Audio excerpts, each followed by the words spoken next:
সুপ্রিয়দার birthday না, আমার রেজিস্ট্রিতেও পিথিকে invite করতে না করেছিল, কারণ ও অপয়া। তার জন্য আমরা বলি ওকে ছাড়, আর তারপর থেকে আমরা পৃথির থেকে একটু ডিস্টেন্স মেনটেন করি। তিথি বলে ওকে ছাড়, আর এইখান থেকেই শুরু হয় আও সালো টিমের ঝামেলা। কারণ একটা মানুষ সবার কাছে কোনোদিন ভালো হতে পারে না। আরে ভালো মানুষ হওয়ার জন্য ভালো কিছু করতে হয়, কিন্তু তোমরা তো আমরা কারো কাছে কোনো ক্ষমাও চাইবো না, কিচ্ছু চাইবো না, স্ট্রাইকটাও তুলবো না। নমস্কার বন্ধুরা, welcome to my YouTube channel.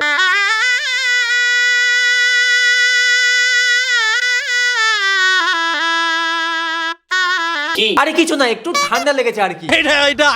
না, আজকে কোনো ব্লগ না, আজকে এসছি আমরা আমাদের এই বছরের কিছু হিসাব নিয়ে। হিসাব নিয়ে কেন? 1 জানুয়ারিতে হালখাতে করবে নাকি? আর বেশি হেয়ালি করো না, কারণ আমার মনে হয় সবাই বুঝতেই পারছে যে আমরা কোন টপিকে এত কথা বলছি। না বুঝে কি উপায় আছে? তোমরা যা কুরুক্ষেত্র বাঁধিয়ে রেখেছো। আজ আমরা কথা বলবো এক ত্রিকোণ বন্ধুত্বের কাহিনী নিয়ে, যেখানে আছে রাগ। তিথি রিপ্লাই দেয় যে তোমার পদে একটু বেশি রাগ, ভালোবাসা, তারপর থেকে আমরা পৃথির থেকে একটু ডিস্টেন্স মেনটেন করি। আর অনেকটা জায়গা জুড়ে অভিমান। আমার রেজিস্ট্রিতেও পিথিকে ইনভাইট করতে না করেছিল, কারণ ও অপয়া। আর বেশি হেয়ালি করো না, কারণ আমার মনে হয় সবাই বুঝতেই পারছে যে আমরা কোন টপিকে এত কথা বলছি। তো বিষয়টা একটু ব্যাখ্যা করে বলি। তো বেশ কিছুদিন আগে সুপ্রিয়দা, তিথি তুষার আর রণপ্রীতির একটা গ্রুপ ছিল, যাদের মধ্যে কোনো একটা কারণ নিয়ে তুমুল পরিমাণে ঝামেলা লেগে যায় এবং গ্রুপটা ভেঙে যায়। এবং যেটার ব্যাপারে পুরো এক্সপ্লেন করে সুপ্রিয়দা 2 মাস আগে একটা ভিডিও আপলোড করে। তিথি বলে ওকে ছাড়, আর এইখান থেকেই শুরু হয় আও সালো টিমের ঝামেলা। এবার এই ভিডিওটা আপলোডের পর না তিথি তুষার থেকে রিপ্লাই আছে না রণপ্রীতি, তাই সবাই হয়তো ভেবে নিয়েছিল কন্ট্রোভার্সি এখানেই শেষ। কিন্তু কিছুদিন আগে তিথি তুষার এই ভিডিওটার পরিপ্রেক্ষিতে একটা রিপ্লাই ভিডিও আপলোড করে এবং আবারও সেই পুরনো কন্ট্রোভার্সি নতুন করে শুরু হয়ে যায়। বুঝলে অবলাকান্ত? ঠিক আছে, আমাদের কাজ তো ভালোবাসা ছড়ানো, আমরা ভালোবাসাই ছড়াবো। আজকে আমিও একটু ভালোবাসায় ছড়াবো। ঠিক আছে, আমাদের কাজ তো ভালোবাসা ছড়ানো। বলছি একটু ব্যথা লাগতে পারে, পেন কিলার নিয়ে বসো। যদি বলো যে কেন এতদিন আমরা মুখ খুলিনি, দেখো, প্রথমত মুখ খোলার জন্য মুখটাও অন্তত দরকার হয়। তোমাদের আছে কি? কি বলে? আর দ্বিতীয়ত স্ক্রিপ্টটা লিখতেও তো সময় লাগে, তা বলে 2 মাস লেগে গেল। কি ভাবছো স্ক্রিপ্ট কোথায়? এই দেখো।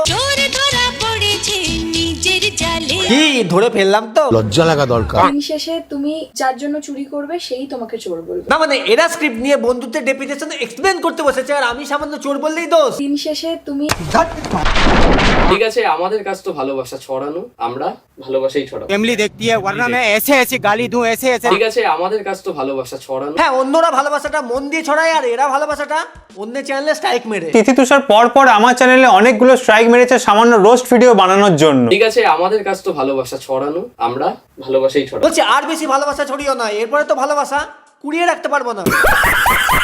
যদি বলো যে কেন এতদিন আমরা মুখ খুলিনি, আচ্ছা তোমার মায়ের সাথে যদি তোমার ঝামেলা হয় আর তুমি যদি একটা ক্রিয়েটার হও, তুমি কি সেটা এসে সোশ্যাল মিডিয়ায় বলবে? যাদের এদের লজিক মাথার উপর দিয়ে যাচ্ছে তাদের আমি বোঝাচ্ছি। বলো বাবাজি। তো বেসিক্যালি তিথিদি আমাদের বলতে চেয়েছে সুপ্রিয়তা এদেরকে নিয়ে ভিডিও বানিয়েছে, তার জন্য সুপ্রিয়তা তিথি তুষারের মা। তোমার মায়ের সাথে যদি তোমার ঝামেলা হয় আর তুমি যদি একটা ক্রিয়েটার হও, তুমি কি সেটা এসে সোশ্যাল মিডিয়ায় বলবে?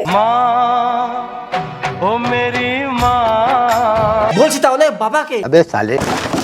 যারা ভালোবাসে না তারা স্কিপ করতে পারে, কারণ একটা মানুষ সবার কাছে কোনোদিন ভালো হতে পারে না। উদাহরণ যেমন তোমরা। একটা মানুষ সবার কাছে কোনোদিন ভালো হতে পারে না। যখন বন্ধুত্ব ছিল তখন আওস আলো, আর যখন বন্ধুত্ব নেই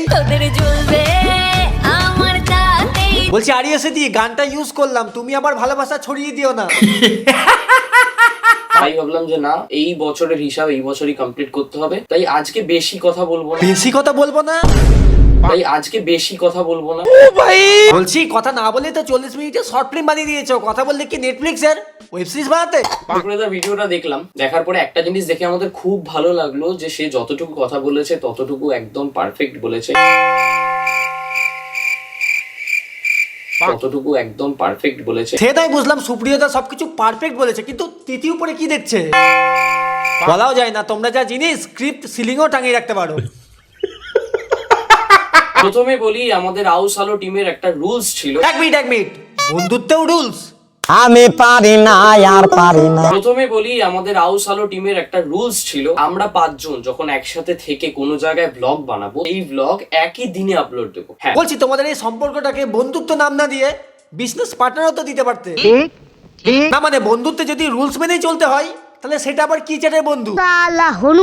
না একদম ঠিক বলছে, আমাদের গ্রুপটা না ভীষণই পিওর ছিল, হ্যাঁ ভীষণই পিওর। ভীষণই পিওর ছিল। হ্যাঁ এতটাই পিওর ছিল যে বিসলারি জলও তোমাদের কাছে হার মেনে যেত। বিশ্বাস করো মানে দিনের পর দিন ভিডিও হোল্ড হয়ে থাকতো, বাট কারোরই কোনো মাথা ব্যথা থাকতো না। দিনের পর দিন ভিডিও হোল্ড হয়ে থাকতো কিন্তু কারো মাথা ব্যথাই থাকতো না। কারোরই কোনো মাথা ব্যথা থাকতো না। কিন্তু জাস্ট এই একটা ভিডিওর জন্য পুরো বন্ধুত্বটাই গাধার পেছনে ঢুকে গেল। আমি হেলে দুলে যাব শ্মশানে ঘাটে। ভাগ্যিস সেই সময় তিথি প্রীতিকে টেক্সট করেছিল বলে প্রুফটা রয়েছে, বাট আমাদের দেখে খারাপ লাগলো সুপ্রিয়দার নিজের নামটাই তুললো না এখানে। এর জন্যই বলি একটু ব্রেনোলিয়া খেতে। কেন? আরে সুপ্রিয়দা ভিডিওতে জাস্ট এটাই বলেছিল। সবাই তো সবার মতন ব্লগ বানিয়েছে, তো একদিন আগে পরে হলে কিছু হবে না। তো তিথি বলে ওকে ছাড়, আর এইখান থেকেই শুরু হয় আও সালো টিমের ঝামেলা। আর ওকেই কি বলবো, বলির পাঠা বানিয়ে ফেলেছে। দাঁড়াও আমি তোমাদের শর্টে বলি, তারপর তোমরাই বলো এখানে তিথিকে কিভাবে পাঠা বানালো। ওকে ফার্স্ট অফ অল সুপ্রিয়দা প্রীতিকে বলতে বলে দেখ যদি ভিডিওটা রিশিডিউল করে। তখন সুপ্রিয়দা বলে তুই বল না একবার যদি একটুখানি পেছায়। তখন প্রীতি বলে, তখন বলছে না রে আমি শিডিউল করে দিয়েছি ভাই, কাল সকালে পোস্ট হয়ে যাবে। এবার প্রীতির কাছে এটা কিন্তু নর্মাল কথা, কিন্তু তিথি তুষারের কাছে এই টোনটা নর্মাল মনে হয় না। তা নিয়ে একদিন আগে পরে হলে কিচ্ছু হবে না, কিন্তু মানে বলার তো একটা ব্যাপার রয়েছে না, মানে আমরা এটা আশা করিনি যে হুট করে এইটা বলবো। বলছি তাহলে তোমরা কি আশা করেছিলে? তোমাদের মুখে কাঁচা সন্দেশ ভরে বরণ ডালা দিয়ে বরণ করে তারপরে এই কথাটা বলবে? সবাই খুব ভালোভাবে জানে যে তাদের যদি কোনো জায়গায় প্রেশার থাকতো আমরা কেউ কোনো রকম প্রেশার ক্রিয়েট করতাম না। তার জন্য আমরা বলি ওকে ছাড়, আর তারপর থেকে আমরা পৃথিবীর থেকে একটু ডিস্টেন্স মেনটেন করি। আমি পারি না আর পারি না। পৃথিবীর থেকে একটু ডিস্টেন্স মেনটেন করি। লজিকটা বুঝতে পারলে? আমিও বুঝতে পারলাম না। পাগল ছাগল লোক। ভিডিও আপলোড করতে বারণ করলো সুপ্রিয়দা, প্রীতি বারণটা শুনলো না, কিন্তু মাঝখান থেকে ডিস্টেন্স মেনটেন কারা করলো? তারপর থেকে আমরা পৃথিবীর থেকে একটু ডিস্টেন্স মেনটেন করি। বলছি তোমরা একটু আগেই বলছিলে না আমরা কি পাগল? আমাদের কি মাথার মধ্যে কোনো প্রবলেম আছে? এতক্ষণ মনে হচ্ছিল না, কিন্তু এখন মনে হচ্ছে। সবাই থেকে মনে পড়লো ফেক মানুষদের থেকে দূরে থাকছো তো। সুপ্রিয়দা আমি আগেই বলেছিলাম এরকম নাক দাগিনী থেকে দূরে থাকো। ফোনা তুলে ছবল মারলো তো ওদের। যেখানে মান অভিমান নেই সেখানে ভালোবাসা কোথায়? তুমি এটা কেন বললে, তুমি এটা কেন করছো, এই বিষয়গুলো এসে যাবে, তুই এটা কেন বললি, এগুলো তো একটা বন্ড। এটা যদি কারো খারাপ লাগে আমি বলবো সে আমাকে কোনোদিন ভালোই বাসেনি। না মানে একটু আগে প্রীতি ভিডিওটা রিসিডিউল করতে বারণ করে দিয়েছিল বলে ওদের থেকে ডিস্টেন্স মেনটেন করে নিয়েছিল। আমরা পৃথিবীর থেকে একটু ডিস্টেন্স মেনটেন করি। আবার এখনই বলছে এটা যদি কারো খারাপ লাগে আমি বলবো সে আমাকে কোনোদিন ভালোই বাসেনি। বলছি তোমাদের স্ক্রিপ্টটা কে লিখেছে তাকে আমার সামনে নিয়ে আসো না, মানে আমি আর সহ্য করতে পারছি না। হনুমান মুখ। আমাদের মনে হতে পারে যে সুপ্রিয়দার নাম ভেঙে দিয়ে বলছি, হয়তো সুপ্রিয়দা জানেই না। একটা স্ক্রিনশট দিয়ে দিলাম, সেখানে দেখো সুপ্রিয়দাকেই সেই স্ক্রিনশটটা পাঠিয়েছি আমরা চ্যাটে। সুপ্রিয়দা সেখানে একটা ফেক স্মাইল দিয়েছে, তার সম্মতি রয়েছে। আমি এটাই বুঝতে পারছি না ফেক স্মাইল দেওয়া মানেই সম্মতি আছে।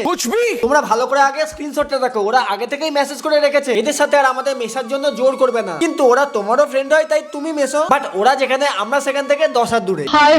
মানে আগে থেকেই বলে দিয়েছে আমাদের জোর করবে না ওদের সঙ্গে মেশার জন্য। সেখানে রিপ্লাই সুপ্রিয়দা ফেক স্মাইল দেবে না তো তোমাদের পায়ে খাঁটি সরিষার তেল লাগাবে।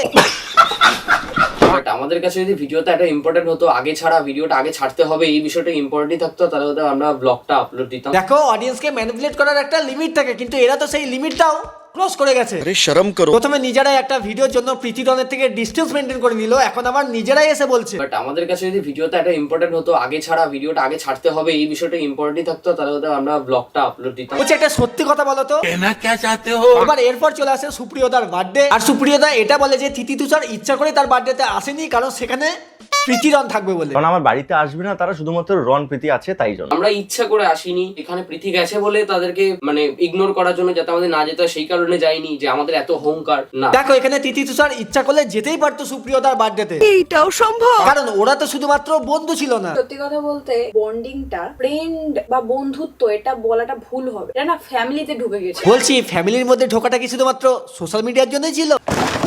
আর কে যেন একজন বলছিল না, যদি সুপ্রিয়দা কোনোদিন আমাদেরকে রোস্টও করে না, আমাদের যে বন্ডিং সেই বন্ডিংই থাকবে, কোনোদিন সেটা ভাঙবে না। বলছি এখনো তো রোস্টই করেনি, সামান্য একটা রিপ্লাই হাতে ঘা লেগে গেল তো। সুপ্রিয়দার বার্থডে না আমার রেজিস্ট্রিতেও প্রীতিকে ইনভাইট করতে না করেছিল, কারণ ও অপয়া এটা বলেছিল। অপয়া মানে ঝামেলা করছিস তোরা, ডিস্টেন্স মেনটেন করছিস তোরা, এবার এই মাঝখানে এই মেয়েটাকে টানছিস কেন? সুপ্রিয়দার বার্থডে না আমার রেজিস্ট্রিতেও প্রীতিকে ইনভাইট করতে না করেছিল, কারণ ও অপয়া। আচ্ছা এখানে আমাকে একটা কথা বলো, এখানে রেজিস্ট্রিটা কার? তোমাদের। গেস্ট গুলো কার? তোমাদের। তাহলে এখানে ইনভাইট কাকে করবি কি করবে না সেটা তো তোমাদের ব্যাপার, সুপ্রিয়দা বলতে যাবে কেন? আমাদের সিনেমাটোগ্রাফারকে যখন আমি পুরো বিষয়টা নিয়ে ডিসকাস করি তখন সে বলে তার 17 তারিখে শুট আছে, 18 তারিখ করা ছাড়া তার কোনো অপশন নেই। কিন্তু সুপ্রিয়দার গলা শুনেই বোঝা যাচ্ছিল সুপ্রিয়দা বিশ্বাস করতে চাইছিল না। সুপ্রিয়দা কি, আমি তো নিজেই বিশ্বাস করতে পারছি না। যারা একে অপরকে বন্ধুর থেকেও বেশি কিছু মনে করে তারাই একে অপরের বার্থডেতে আসতে পারছে না। এটা কি মানা যায়? আর তিথি কি বললো যেন? এবার তোমরাই বলো যে 18 তারিখের পরে যদি আমরা শুট করতাম তাহলে সেটা 26 তারিখ কিভাবে আসতো? এবার আশা করি যে ভিডিওটার জন্য এত ঝামেলা সেই ভিডিওটা 26 তারিখেই আপলোড হয়ে গেছে। আমি পারি না আর পারি না। এবার তোমরাই বলো যে 18 তারিখের পরে যদি আমরা শুট করতাম তাহলে সেটা 26 তারিখ কিভাবে আসতো? বলছি দিদি, ভিডিও শুট তো 18 তারিখে হয়ে গেছিল, তাহলে ভিডিওটা 26 তারিখ কেন আসলো না? সত্যি কথা বলতে বন্ডিংটা ফ্রেন্ড বা বন্ধুত্ব এটা বলাটা ভুল হবে, এটা না ফ্যামিলিতে ঢুকে গেছিল। হ্যাঁ, এতই ফ্যামিলির মধ্যে ঢুকে গেছিল যে টস জ্বালিয়েও বেরোতে পারেনি। বলছি আমি একটু হেল্প করবো নাকি? বাট এর পেছনেও ক্যামেরার পেছনেও যে একটা বন্ডিং আছে, ক্যামেরার পেছনেও যে একটা স্ট্রং সম্পর্ক আছে, সেটা কিন্তু সুপ্রিয়তা বলেনি। ক্যামেরার পিছনে কি বন্ডিং ছিল সেটা তো দেখতেই পাচ্ছি। এটা কিন্তু সুপ্রিয়তা বলেনি। না মানে যেটুকু বলেছে সেটুকুতেই হাতে ঘা লেগে গেছে। এর থেকে বেশি বললে তো রাস্তাঘাটেই কান্নাকাটি শুরু করে দেবে। আউসালো টিম শুধুমাত্র মিসকমিউনিকেশনের জন্য নষ্ট হয়ে গেছে, ইগোর জন্য নষ্ট হয়ে গেছে। বন্ধু বন্ধুর প্রবলেম বুঝবে, সে সেটা বুঝতে চায়নি বলেই সে নষ্ট করে দিয়েছে বা নষ্ট হয়ে গেছে। দেখো, ক্যামেরা অন করে ডায়লগ মারতে ভালোই লাগে, কিন্তু নিজে কি বুঝতে চেয়েছো বন্ধুর প্রবলেম? ঠিক বলেছো। যখন প্রীতি ভিডিওটা রিশিডিউল করতে বারণ করে দিল তখন নিজেদের ইগো দেখিয়ে ওদের থেকেই ডিস্টেন্স মেইনটেইন করে নিয়েছো। আমরা পৃথিবী থেকে একটু ডিস্টেন্স মেনটেন করি। আবার এখন নিজেই বলছে বন্ধু বন্ধুর প্রবলেম বুঝবে, সে সেটা বুঝতে চায়নি বলেই। বলছি তুষারের ভালো নাম কি জানো? সুশ্রবণ নাগ। ঠিকই আছে। ঠিক আছে, আমাদের কাজ তো ভালোবাসা ছড়ানো, আমরা ভালোবাসাই ছড়াবো। বিশ্বাস করো এদের ভালোবাসা আর আমি নিতে পারছি না, তাই আজকে ভিডিও এতটাই থাক। ভিডিও ভালো লাগলে লাইক কমেন্ট শেয়ার আর হ্যাঁ সাবস্ক্রাইব করতে ভুলো না। দেখা হচ্ছে পরের ভিডিওতে খুব তাড়াতাড়ি। ততদিনের জন্য বাই। আমি একটা কথা বলছি, এটা হচ্ছে আউসালো টিম, এটা নাম না, এটা ব্র্যান্ড।